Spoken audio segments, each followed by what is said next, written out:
Uy, Turjang, baka naman pautang. Naubos kasi yung mga money ko kasi nagbili kami ng mga expensive food. Tapos napalibre din sa akin yung mga friends ko. Tapos yun, naubos na ng pamasahe. 20 lang naman, babayaran ko kagad.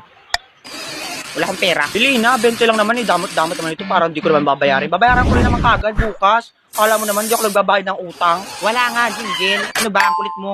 Nothing.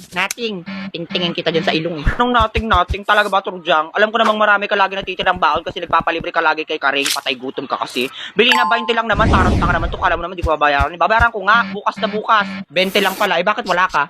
Grabe naman ang ugali mo, Bi. Ikaw na nga lang nangungutang. Ikaw pa matapang. Big boss ang kita dyan eh. Akin na nga, Turjang. Pautangan mo na kasi ako. Pag hindi mo ako pinautang, maglalakad ako nito. Napakasama naman ugali nito. Kulit mo, Jingle, ano? Wait nga lang. Pinahirapan pa ako. Magpapautang din naman pala. Bilis! May babaeng sabukot. Huwag kang katat dyan. Mag-antay ka. Oh. Maglakad ka hanggang gumaka. Lakad well. Deserve.